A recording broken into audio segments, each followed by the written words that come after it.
เอาละครับพี่น้องมันนี่ไฟแดงกับไฟมันกับพี่น้องมันนี่แฉงเลี้ยกับพี่น้องมันนี่เอาขึ้นมาจะแก่เอาไปเอาไปรับจ้องเอา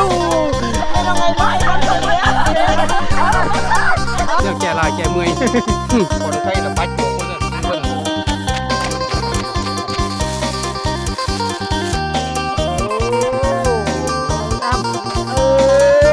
ปลาโดดพี่น้องปลาโดด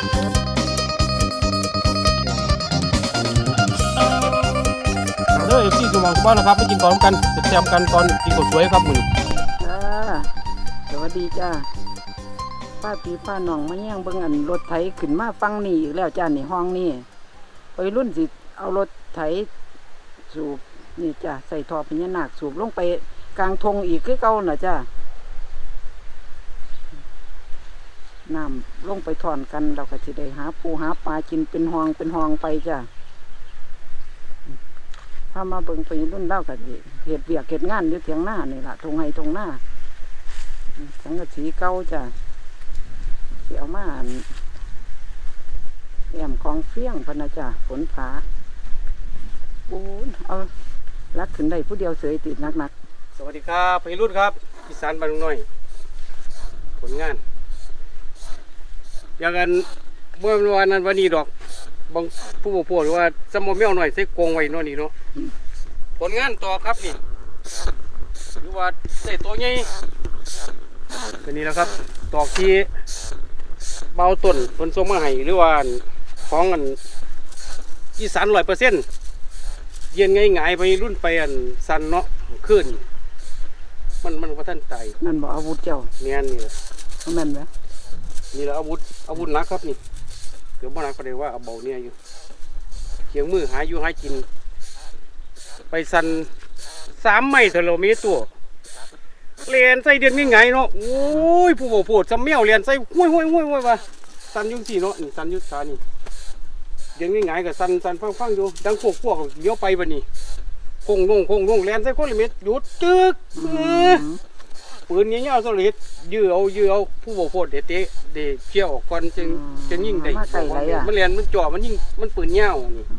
ปืนเงี้ยวเอาไปรุ่นนี่ตอกมันจะยินเสียงว่าเป็นหยังมันจังเรียนมาหาจักข่อยก็บ่งงคือกันข่อยก็งงคือกันว่าติถือว่าโอ้สุดยอดเลยเบาต้นนี่เบาแอร์ลุงนางผมอยากได้อยู่สั่งให้เราได้บัดนี้เฮ็ดจังได๋บัดนี้ที่นี่ก็เลยว่า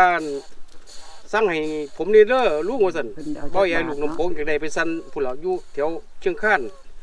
ก็เลยว่าเดี๋ยวสิสั่งให้ดอกเบาแอร์ซั่นดอกสั่งน้ำผู้ใดล่ะน้ำเบาต้นน้ำอีสาน100%แต่ว่าพี่น้องครับวัยรุ่นอยากแนะนำอยู่ดอกบ่แม่นบอกยังหลายดอกไปลองเบิ่งกันผู้ใดผู้โพดเนาะเมียจมดีว่าผัวว่อนเมียบ้านไงยะสะเอาอันเนี้ยกันได้แล้วคือวัยรุ่นเหลือเดือนไงกับมานี่โอ้ยสันกับผลงานได้ทีละโต2 โตน้อยๆนี่ก็บ่นำเสนอให้พี่น้องมึงแต่ว่ามื้อนี้มันได้ตัวใหญ่ก็เลย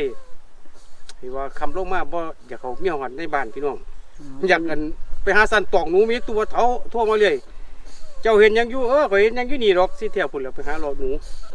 ตั้งเที่ยวกับพี่พ่อหมูตัวใหญ่มันเนี่ยตัวน้อยเนี่ยสิตัวน้อยเนี่ยก็บ่เอาสินะบุรุษมิจิเมาก็บ่เอาก็ผู้บอกปวดเอาแล้วตัวพ่ออยู่พ่อกินมือว่านนี่ก็หมูทีมงานของเบาเอกับทีมระย่องละมาเพิ่นกับพัดเพชรก็ถึงหมูไปรุ่นไปหาละก็ได้น้ำกันก็เด็กขัวได้พัดได้เพิ่นได้พัดได้ทอดได้กินยุ่นครับเอาไปรุ่นกับของใจเจ้าเบาวังหันว่าสันโอนผัวเมียขึ้นมามันขึ้นมาอยู่บ่ว้ายมันบ่มาแล้วมีแต่เนี่ยสินี้ที่จากเดี๋ยวตัวหมูเนี่ยบ่เป็นหนูมีแต่เมียนี่สินี้จากผัวบ่อยากเข้าบ้านคันได้ไปแล้วจักแล้วมันหาบ่เมาเจ้าเนาะโอ้ยว่าโอ้บ่อย่าว่าอยากไปช่วงเดือนมืดพอรุ่นก็ห้วยรอแต่เดือนมืดเดือนไงก็ไปคือเก่าเพราะว่าคุ้มขายหลีแต่ว่าผู้เสียหายหนูให้กินว่าอยากได้ตอกนี่ลองเข้าไปทางเพจของไอ้อีสาน100%นะครับเขาไปถามมึงราคาจักบาทเพิ่นสิส่งฮอดหมองฮอดที่เอาเด็ดๆแต่ว่าเพิ่นเฮ็ดเรียบร้อยแล้วเพิ่นสิไปทดลองเบิ่งมื้อนี้ก็สิไปส่งหันแหน่นี่แหน่จังซี่ล่ะราคาก็จังคุยกันเอา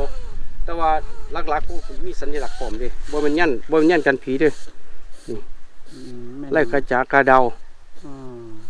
ระดับ5 ดาวเพิ่นว่ามีรายชื่อพร้อม ไปรุ่นเห็นสรรพคุณเราเด้อจ้ะ แม่นขอบคุณหลายๆเด้ออันอาจารย์ที่ส่งตอกมาให้ยายรุ่นได้ทดลองที่ว่าใส่มาหลายอันแล้วล่ะแต่ว่าชุดที่ส่งมาให้นี่ถือว่าสุดยอดครับเสียจะได้กินจังค่อยติดตามครับ เป็นไงข้างเนาะ แม่นใหญ่ครับผู้บ่ปวดสมองเมียวหน่อยใส่กรงนี่มีตัวก็สิได้เฮ็ดอันนี้ต่อแล้วครับอันนี้ นี่แหละจ้ะแนวพยรุ่นเห็ดเป็นโค้งเป็นรูปเป็นร่างขึ้นเราได้จ้ะนี่3 หลักฝังวันนี้เหลือสังกะสีจ้ะมาแอมไว้ห้าเทนฝนล่มมากมันก็สิบ่ได้เปียกแอมมาจากทางนั้นก่อนติ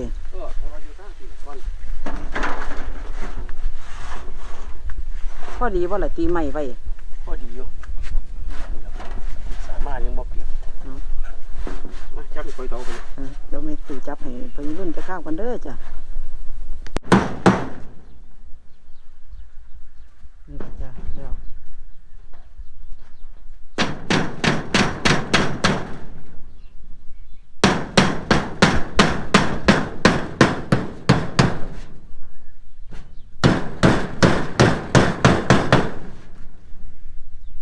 ตี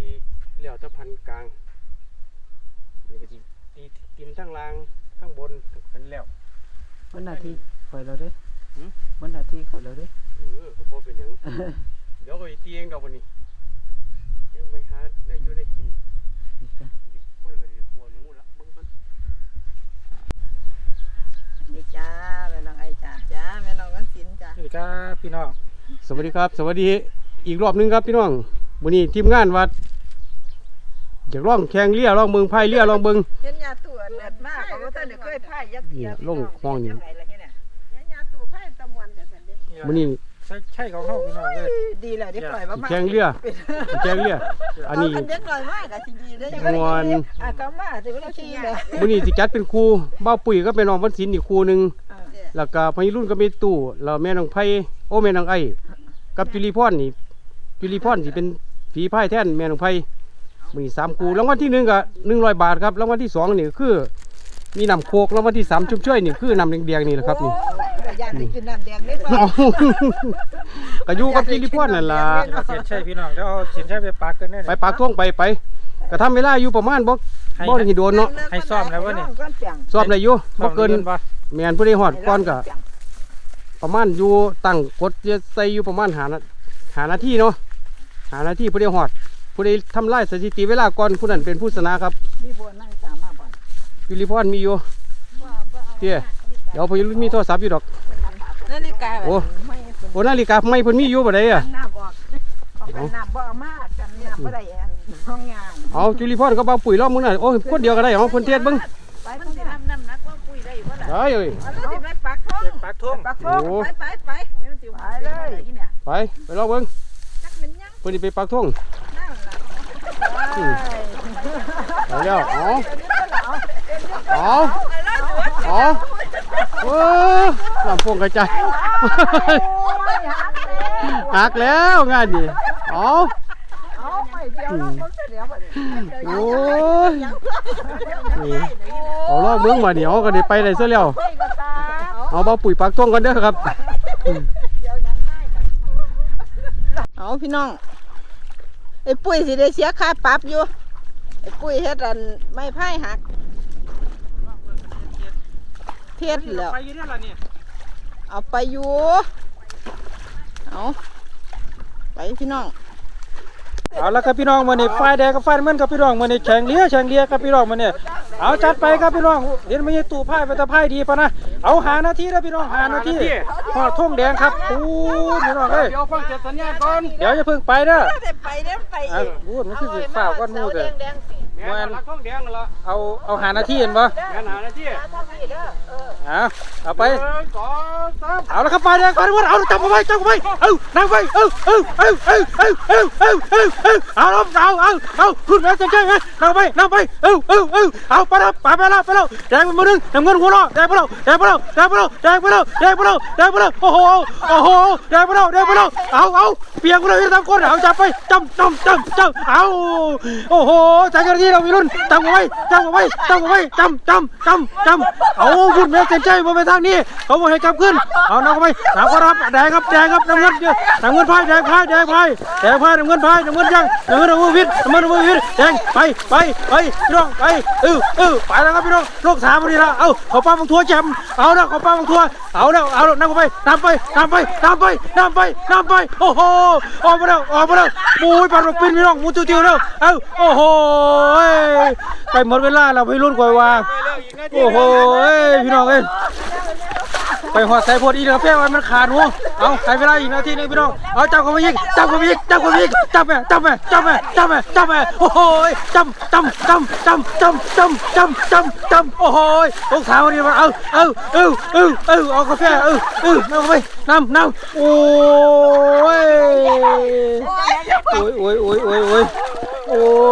ยปานปักปินพี่น้องปานเอาตะทักเทียพี่น้องเอาหมูกับขึ้นเอาใบทองได้ไปเอาแล้วพี่น้องเอา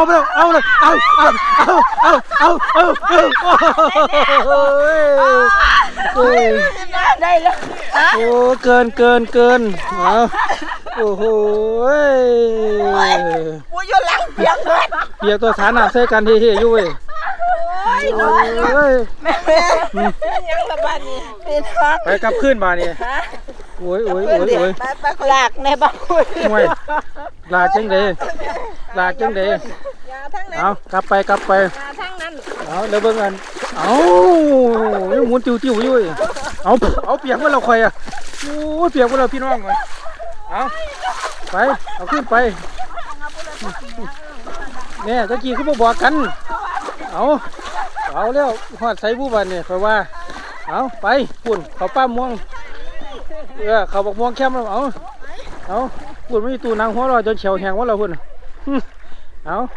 ไปโอ้ยจะไปหอดใส่มาใส่อยู่พี่น้องเลยเอาไปที่ใบสามหมดแล้วคือยังที่หอดเนี่ยไปเอาขวดขางเรียบเพิ่งบาดมดแล้วรถหักอีกแล้วพี่น้องเลยจางแก่แล้วเอาที่ไปใส่อีกตอนแรกแม่มันกินมาเจียนเอาลงนี่เนี่ยเอาลง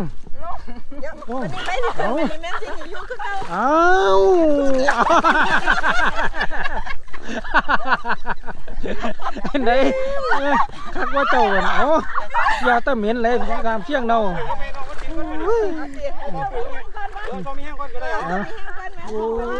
ไป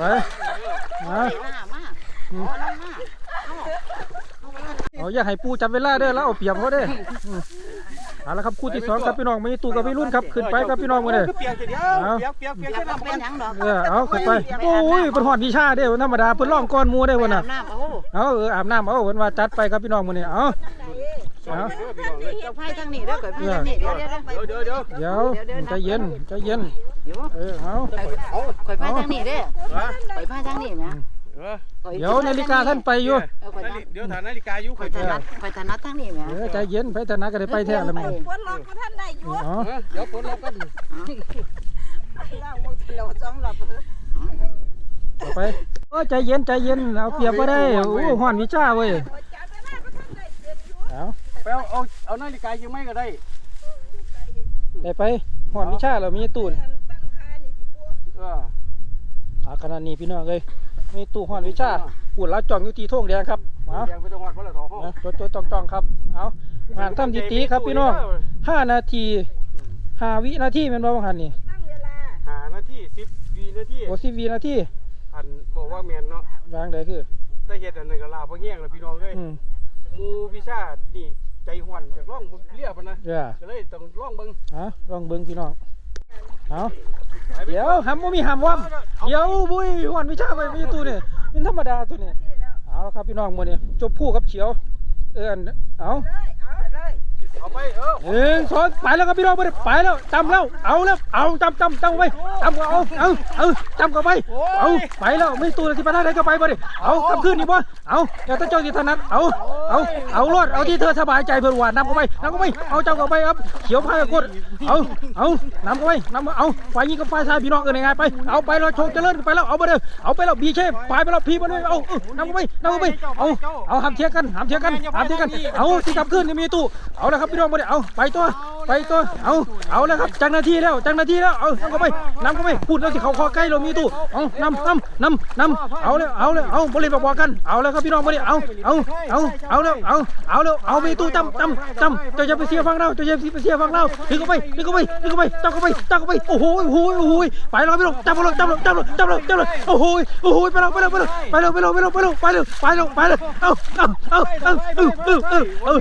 เอาเปียกเมืองเราคอยมาเลยเอานั่งเข้าไป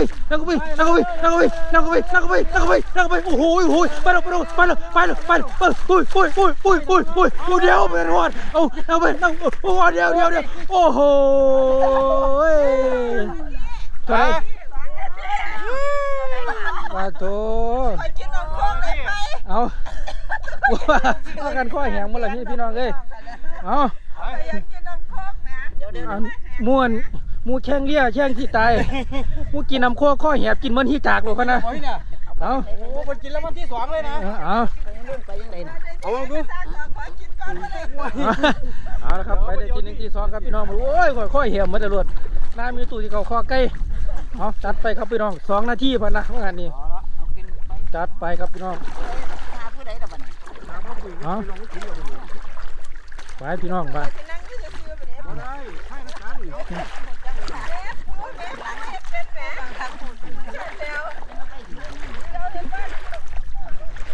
เอาบัดนี้แม่มาสินกับบ้าปุ๋ยเด้อเอาไปให้มันถึกแล้วล่ะ เดี๋ยวเวลาก่อน ถาก่อน ถาก้อนนั่นไม่ได้คั่วเอา พี่เอิ้นแม่ แรกที่ซื้อดอกก็ถามไปว่าเป็น เอา เดี๋ยวเวลาก่อน ไป 1 2 3ปิดไปเลยโอ้ยคือเฮ็ดดีแต่โอ้ยเป็นเฮ็ดเพื่อนครู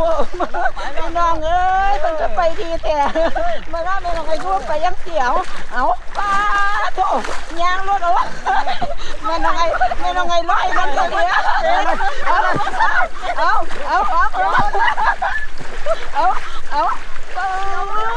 รวดเดียวอ่อนเลยพี่น้องแม่เอา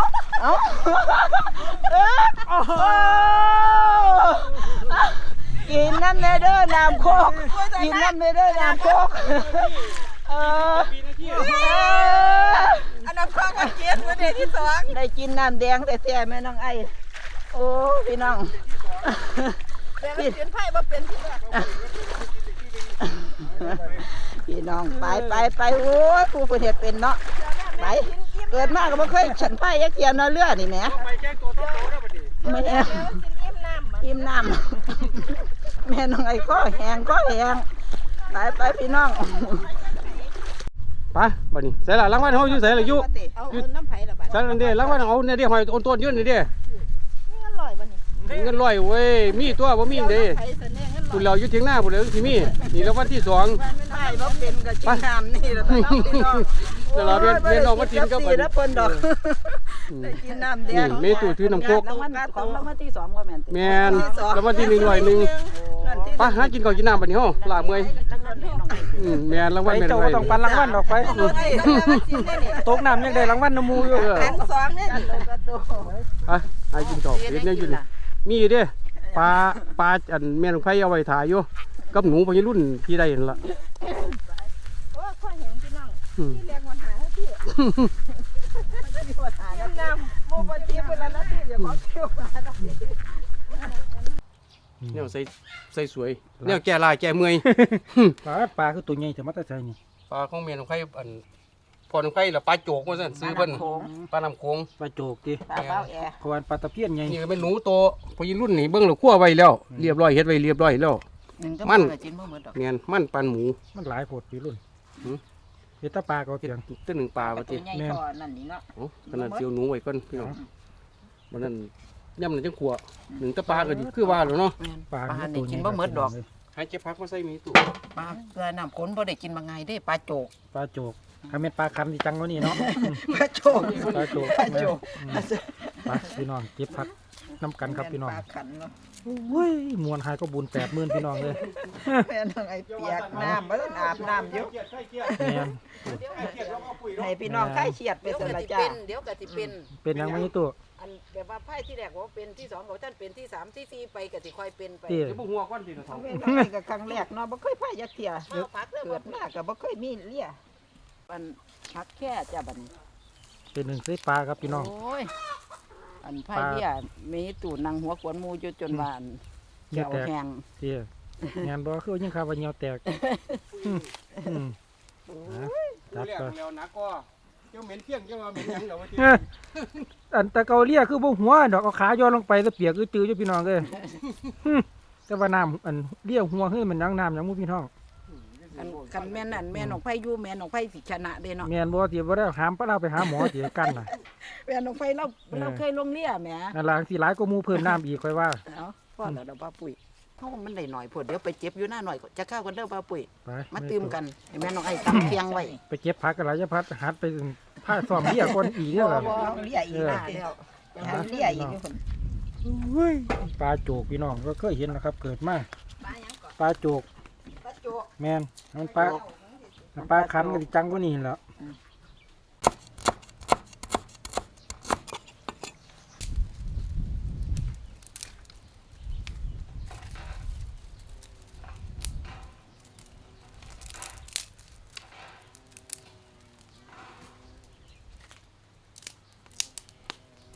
นี่แม่น้องไอ้สิตำเครื่องจ้ะ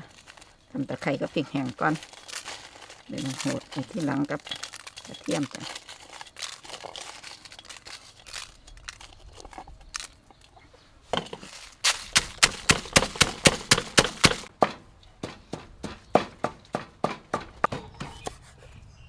หนึ่งปลาสมุนไพรนี่ค่าจักหน่อยต้อง เรียบร้อยแล้วพี่น้องตำเครื่องครับ อันนี้เหยียบเลยดิ นี่นะบ้าปุ๋ยเหยียบแล้วเหยียบแล้วเดี๋ยวจะใส่สมุนไพรเท่านั้นล่ะแล้วกินสมุนไพรโปะกระไดเลยเลย ตำแจ่วขึ้นมามัน อันนี้สั้นพักสั้น มีสมุนไพรโปะเลย นี่แม่นสินค้าให้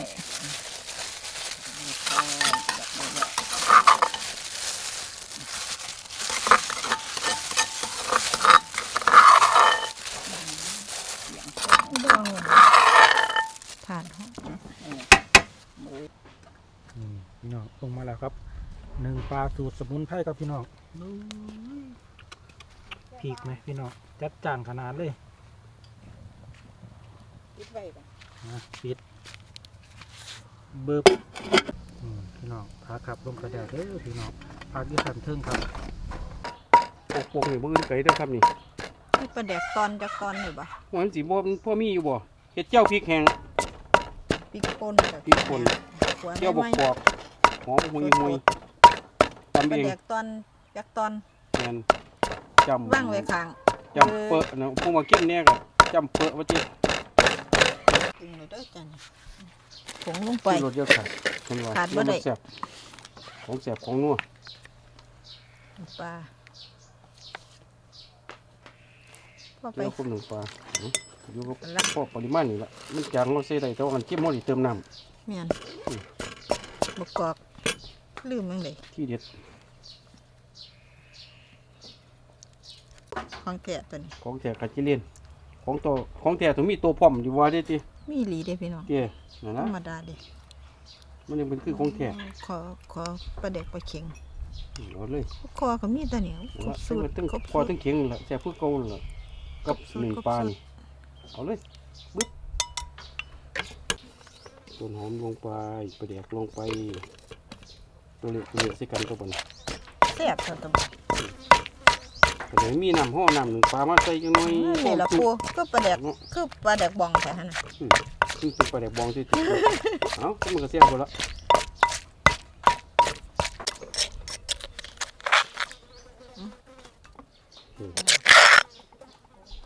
กอก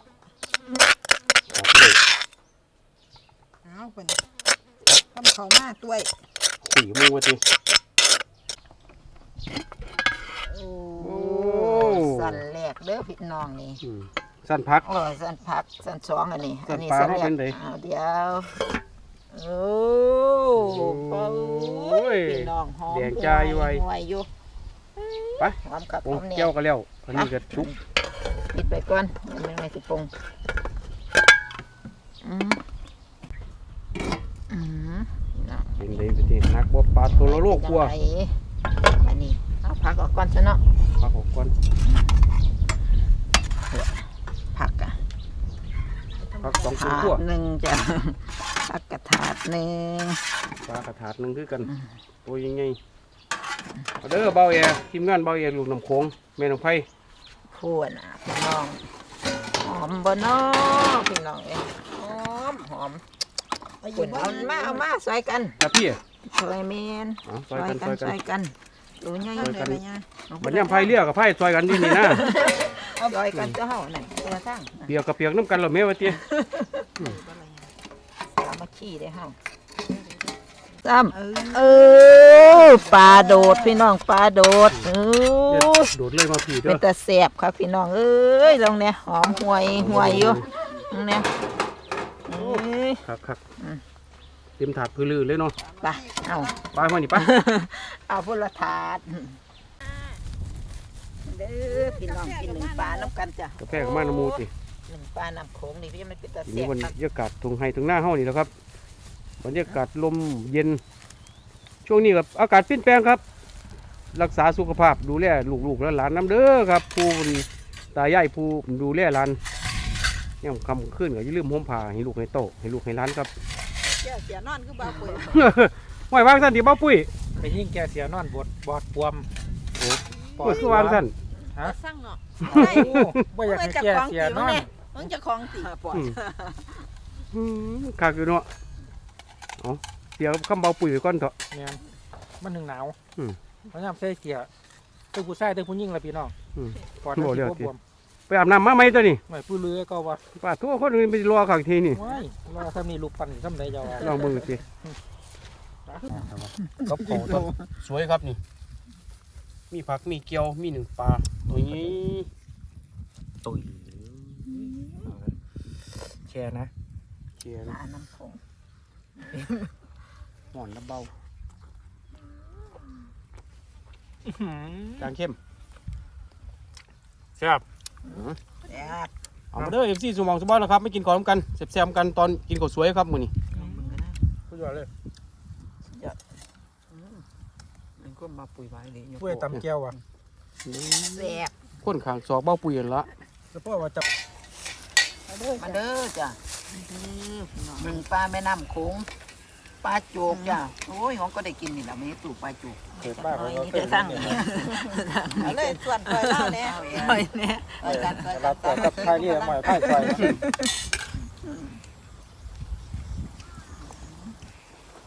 เนื้อปลาอย่างดีเนาะ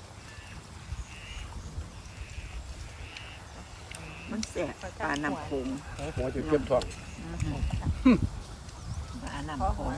เอาหัว เขาหัวได้บ่ ยิ้มซะ หัวเลย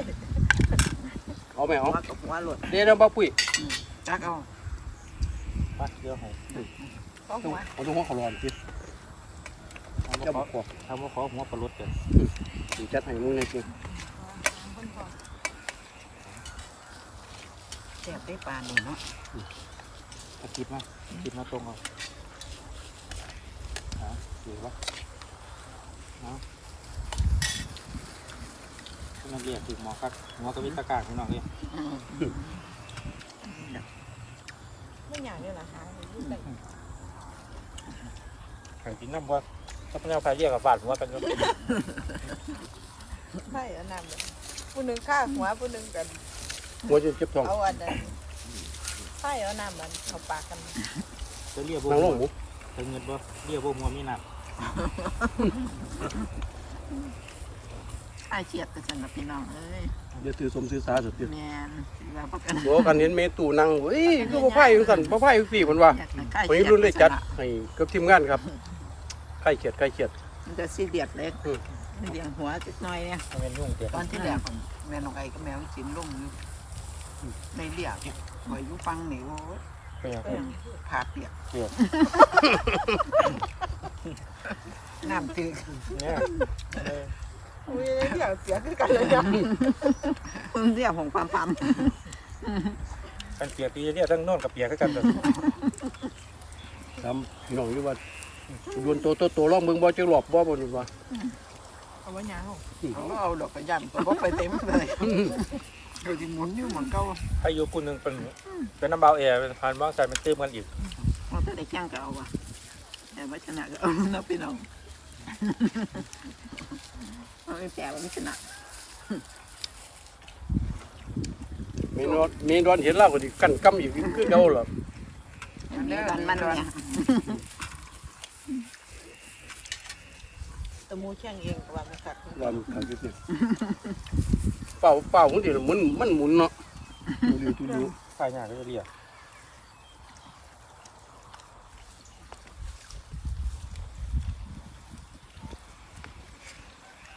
มองคนพาไปหาปลาจังใดๆเนาะ คนละอย่าง นี่ นี่อยากจะทำนิดหนึง ทั้งคนโดนตัวคนนี้ในประตูตัวหัวเรียวเลย ระวังไว้ มัน เพราะว่าบ่มีคนนั่งข้างหน้าให้เนาะ แม่ มาให้ติ เด้อทีมงานอีสาน100%กินเขาหนึ่งปลาน้ำมูทีมงานอีสานบางหน่อยนะครับทีมงานอีสาน100%เป็นเด็ดตอกมันตัวกลับมาเตรียมทาถ้าอยากไปเรียนกันนั่นไงเพราะนั่นมือแต่บุ อยากไปไว้ปุ๋ย โอ้ยหอนนิชาเลย บ่ปุ๋ยของมัน ที่ลงไปไกลหรือไปดูห้องไปเช้าที่อยากไฟแดงก็ นุกปากแดง ไอ้หนู กันตอด โอ้โหเสียงหนูบ่ปุ๋ยยันหัวแตกโยนตอกถึงหัวแตกแล้ว ในตอนที่ได้ควันเลย เรียกว่า ไม่ มัน ได้ถึกน้ำผักหน้าผาได้ถึกน้ำไม่ก็ ไม่นับ3เดียวสิ ถึกน้ำไม่เขาก็แซ่บผักหมดจ้ะเนาะปลาแม่น้ำโขงโดนๆจังได้กิน มันบ่เข้าเดี๋ยวขอบคุณ FC สมองสมบัติแล้วครับขอบคุณอีสาน100%ที่ส่งตอกไม้ไปรุ่นเที่ยงนี้มื้อนี้ไปรุ่นพร้อมทีมงานครับ สวัสดีครับ บ